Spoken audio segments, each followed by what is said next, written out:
Laissez-moi vous dire quelque chose que votre banquier ne vous dira jamais. Il y a deux types de personnes dans ce monde. Ceux qui se réveillent chaque matin en travaillant pour l'argent, et ceux dont l'argent travaille pendant qu'ils dorment. La différence entre ces deux personnes n'est pas le diplôme, ce n'est pas la chance, ce n'est pas la famille dans laquelle ils sont nés. C'est une seule chose, ce qu'ils savent que vous ne savez pas encore.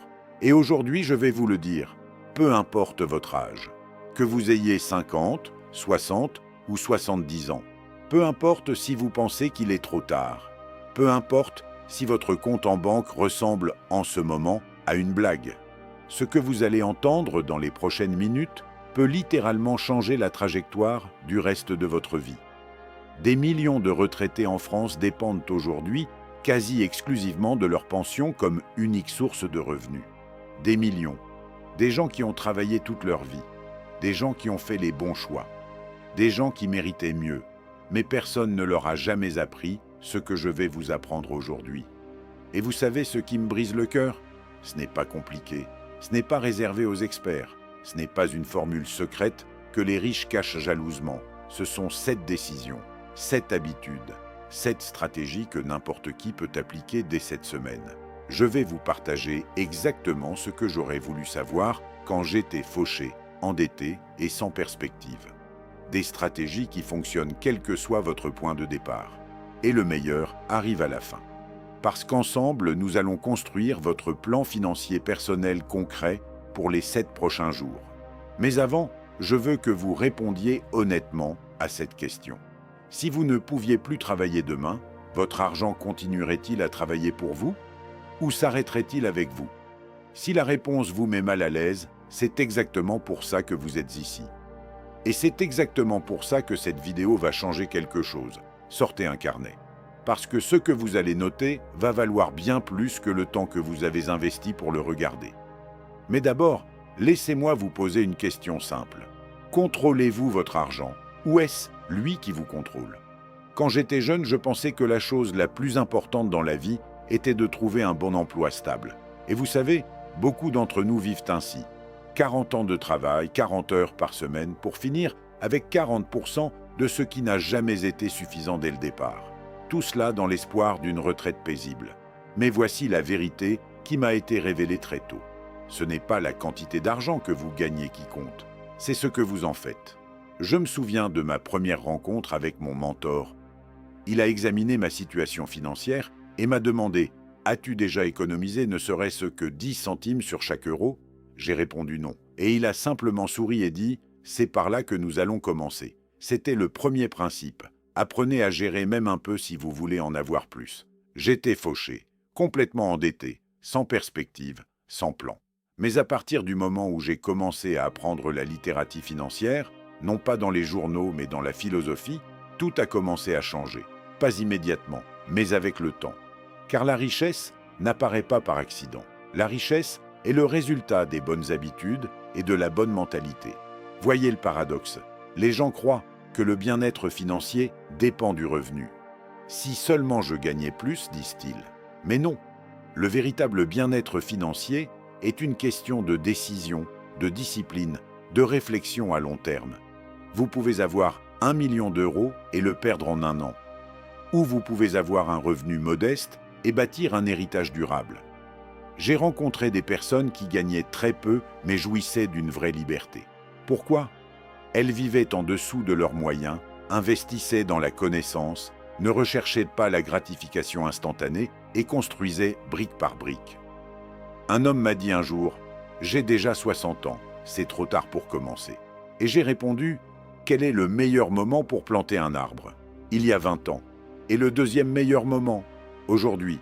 Parce qu'aujourd'hui est un nouveau départ. C'est une chance, c'est un moment de vérité.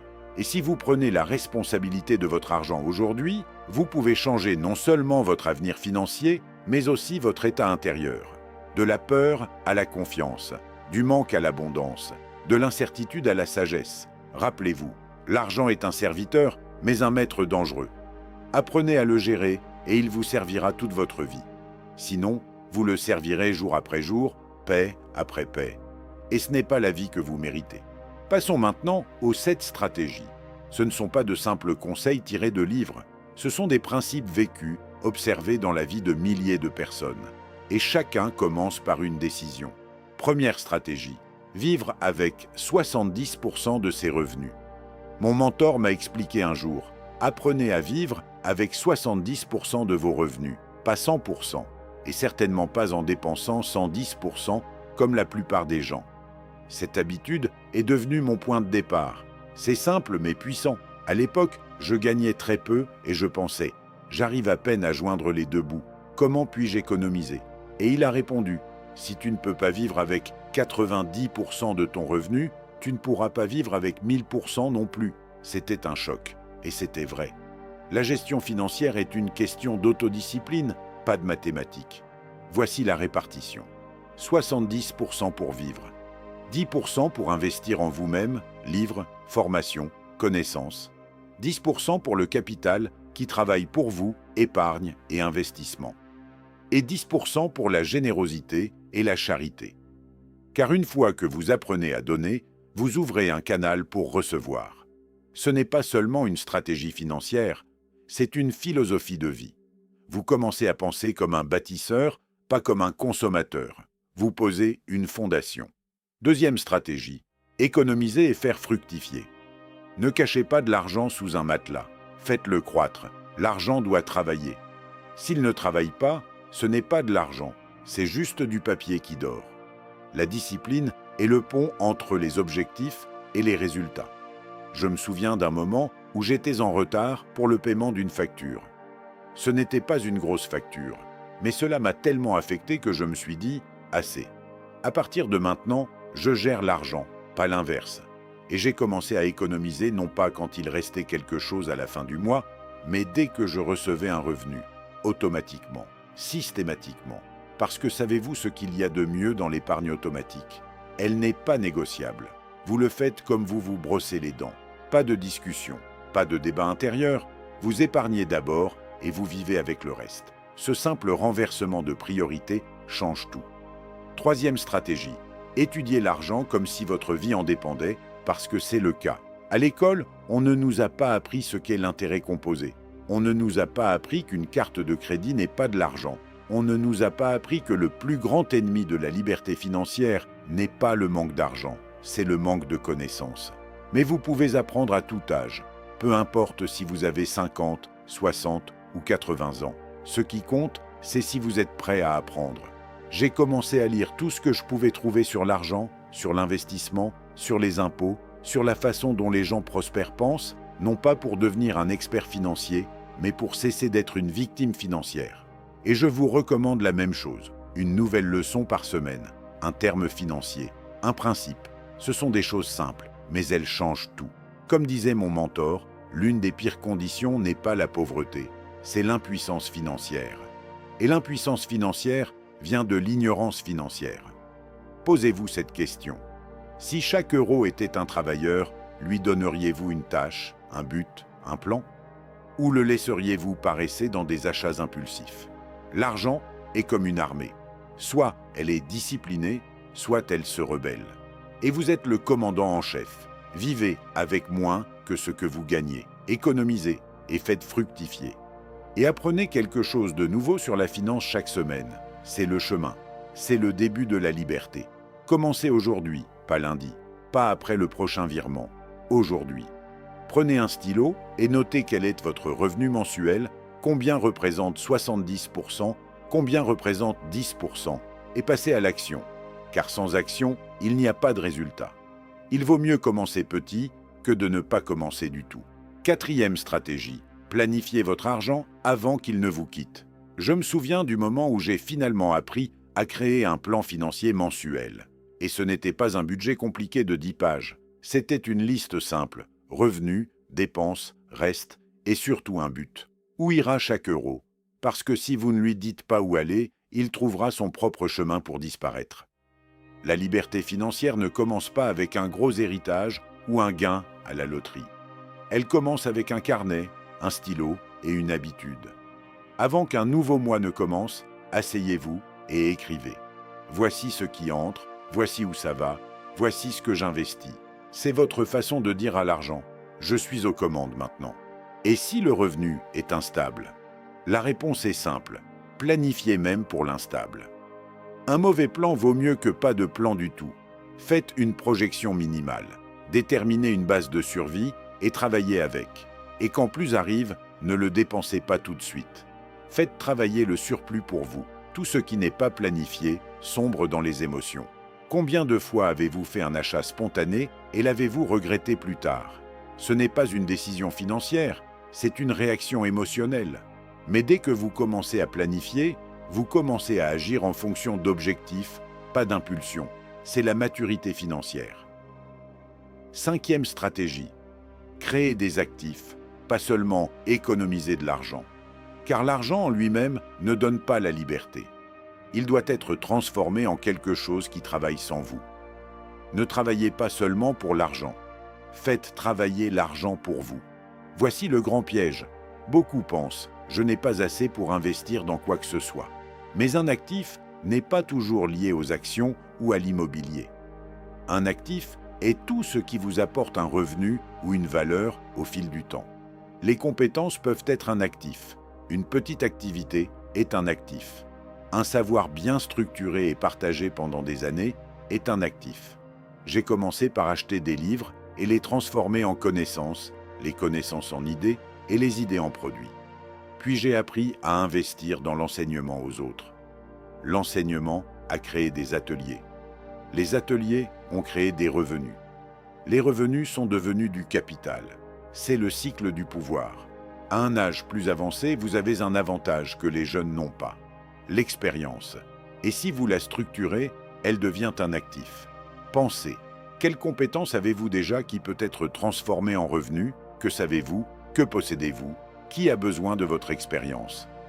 N'ayez pas peur de perdre. Beaucoup de gens craignent d'investir parce qu'il y a un risque. Mais rappelez-vous, le plus grand risque est de ne rien faire. L'inflation mange vos économies. La vie devient plus chère. Et si vous ne grandissez pas, vous perdez en réalité. Toujours. 6e stratégie. Tenir des registres financiers personnels. Si vous ne suivez pas vos finances, vous n'êtes pas en contrôle de votre vie. Point final. Il fut un temps où je vivais au feeling. Il semblait que j'avais encore de l'argent tant que je pouvais acheter un café. Mon mentor m'a demandé « Combien as-tu dépensé en nourriture le mois dernier ?» J'ai dit « Je ne sais pas, mais je ne pense pas que ce soit beaucoup. » Il a souri et dit « Montre-moi les chiffres. » Et c'est là que j'ai réalisé. Je pense signifie je ne sais pas. Et je ne sais pas signifie je ne suis pas en contrôle. Depuis lors, j'ai commencé à tout noter. D'abord dans un carnet, puis dans un simple tableur.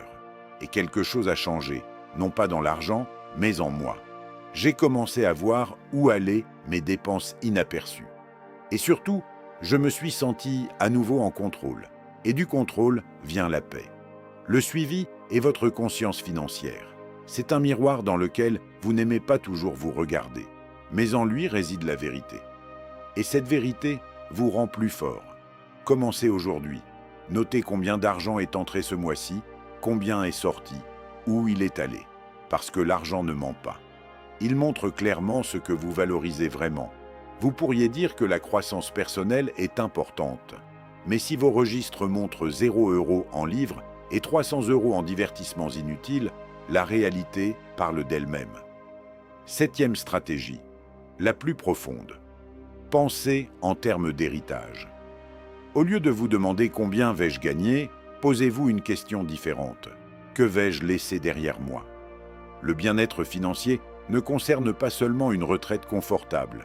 Il s'agit de la marque que vous laissez. Quelle culture monétaire transmettez-vous à vos enfants? Quelle philosophie de dépenses vos petits-enfants voient-ils en vous? Quelles habitudes d'épargne, d'investissement et de responsabilité vont-ils hériter? Vous n'avez pas à laisser seulement un compte bancaire. Vous pouvez laisser un système, un exemple, un principe.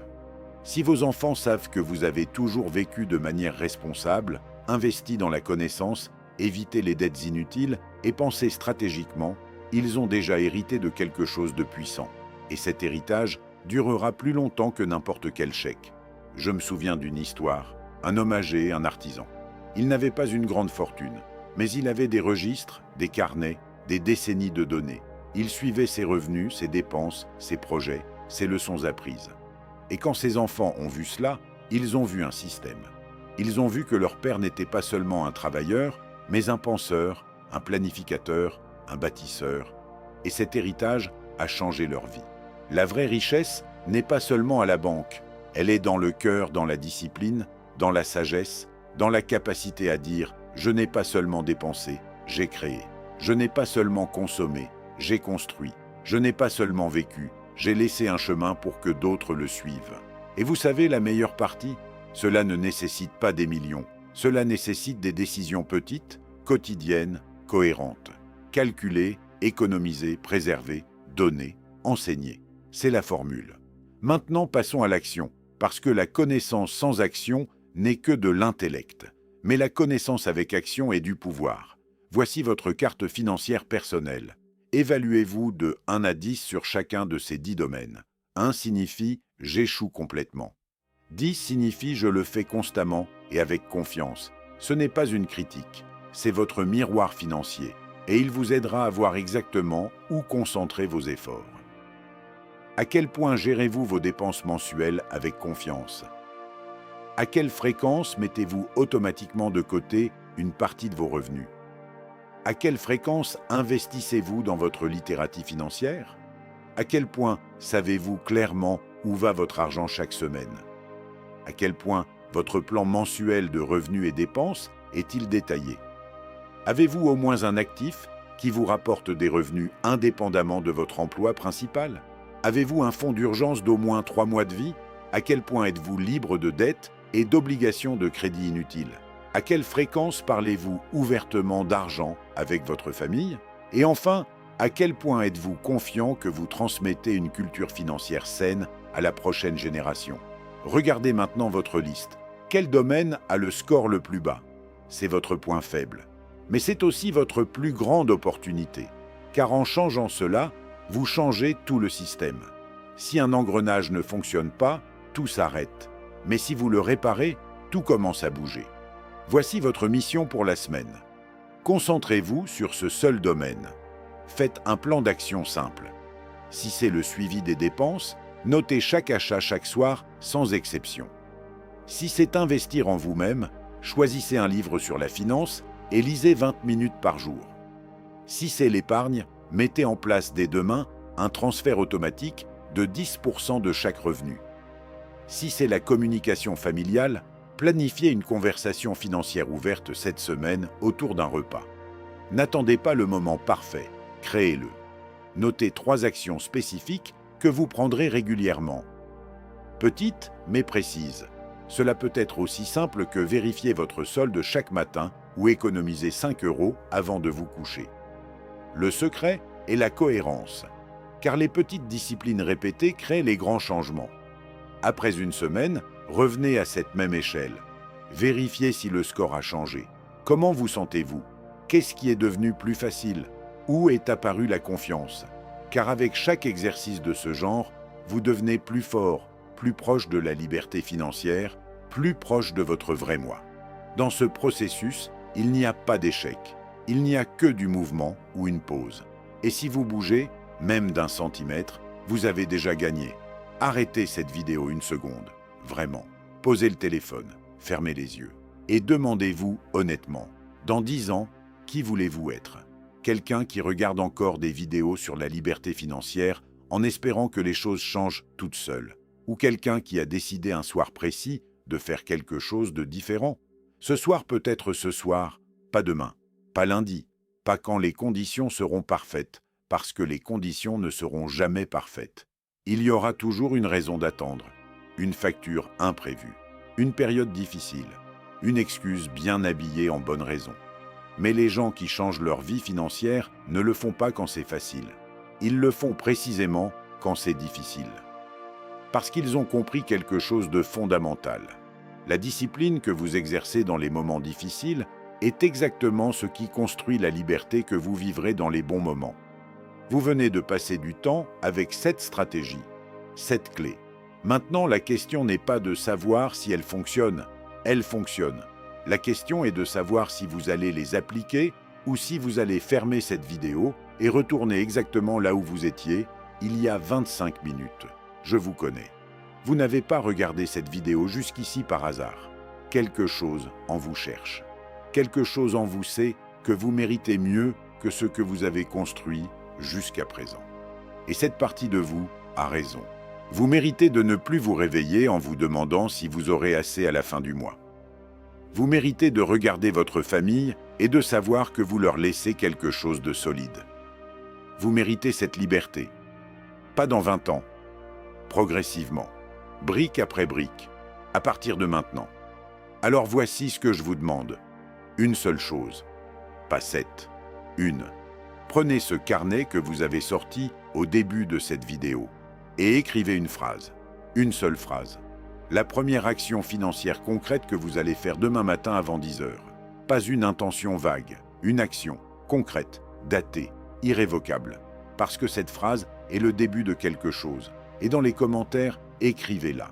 Partagez-la. Pas pour moi, pour vous. Parce que quand vous l'écrivez publiquement, votre cerveau la traite différemment. Elle devient réelle. Elle devient un engagement. Et les engagements écrits sont tenus bien plus souvent que les promesses silencieuses. Si cette vidéo vous a donné une seule idée qui vous a mis en mouvement, partagez-la avec quelqu'un que vous aimez. Votre conjoint, vos enfants, un ami qui mérite d'entendre ça. Parce que la vraie richesse ne s'accumule pas seule. Elle se construit en communauté. Et votre partage pourrait changer la vie de quelqu'un que vous aimez. Le monde change, l'économie change. Mais certaines choses ne changent jamais. La discipline, la sagesse, la responsabilité. L'homme ou la femme qui maîtrise ces trois choses maîtrise sa vie. Vous êtes l'architecte. Vos décisions sont les plans, vos actions sont les outils. Et votre vie, cette vie unique et irremplaçable, est le projet le plus important que vous n'achèverez jamais. Posez la première brique ce soir. Je vous verrai dans la prochaine vidéo. Et cette fois, vous reviendrez avec des résultats.